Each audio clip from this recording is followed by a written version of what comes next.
students, welcome to Bosco Campus Vision. I am Lakshmi V.S., Assistant Professor, Department of Commerce, Don Bosco College, Kottayam. This is the 5th lecture on accounting standards.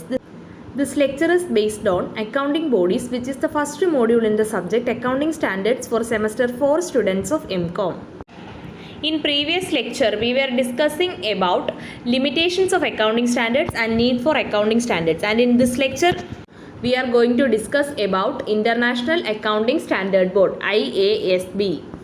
The IASB is an independent private sector body that develops and approves international financial reporting standards, IFRS, formed in 2001 to replace IASC.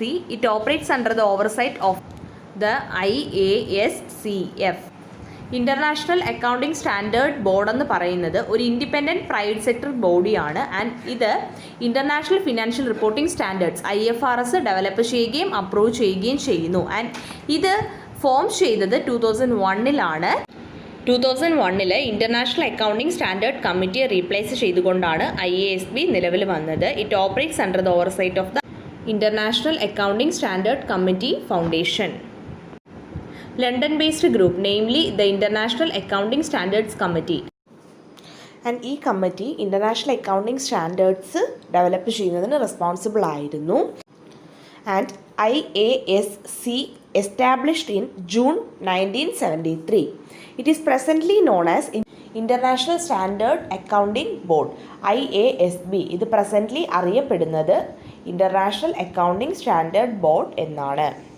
The IASC comprises of the professional accountancy bodies of over 75 countries, including the Institute of Chartered Accountants of India. അതായത് IASC over 75 കൺട്രീസിലെ professional accounting bodies comprise ചെയ്യുന്നതാണ്. And ഇതിൽ institute of chartered accountants of India included ആണ്.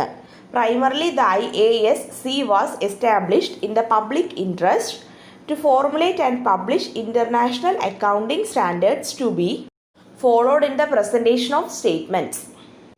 Primarily, IASC establish ചെയ്തത് public ഇൻട്രസ്റ്റിലാണ്.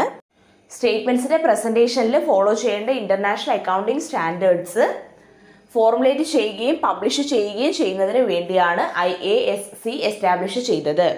International accounting standards were issued to promote acceptance and observance of international accounting standards worldwide.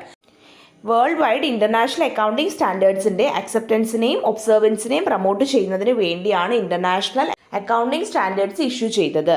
The members of IASC have undertaken a responsibility to support the standards promulgated by IASC and to propagate those standards in their respective countries. IASC പ്രൊമൾഗേറ്റ് ചെയ്ത സ്റ്റാൻഡേർഡ്സിനെ support ചെയ്യുക, അതുപോലെ respective കൺട്രീസിൽ ഈ സ്റ്റാൻഡേർഡ്സിനെ propagate ചെയ്യുക തുടങ്ങിയ responsibilities IASCയുടെ members ഏറ്റെടുത്തു. Between 1973 and 2001 the international accounting standards committee released international accounting standards. 1973ക്കും 2001നും ഇടയ്ക്ക് IASC international accounting standards release ചെയ്തു. Between 1997 and 1999 the IASC restructured their organisation which resulted in formation of international accounting standards board IASB.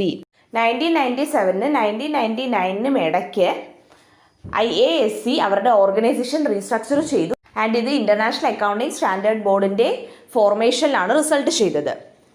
These changes came effect on 1st April 2001. 1st April 2001 ഈ changes നിലവിൽ വന്നത്. Subsequently IASB issued statements about current and future standards.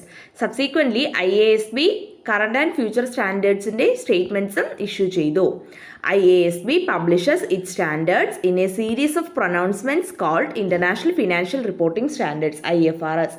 IASB അതിൻ്റെ standards publish ചെയ്യുന്നത് series of പ്രൊനൗൺസ്മെൻറ്റ്സിലാണ്. And these are called International Financial Reporting Standards IFRS.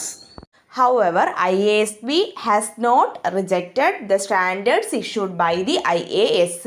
IASC issue ചെയ്ത സ്റ്റാൻഡേർഡ്സിനെ IASB reject ചെയ്യുന്നില്ല. These pronouncements continue to be designated as International Accounting Standards. ഈ പ്രൊനൗൺസ്മെൻറ്റ്സ് international accounting standards എന്ന് തന്നെയാണ് designate ചെയ്യുന്നത്. Hope you all understand about International Accounting Standard Board. Thank you.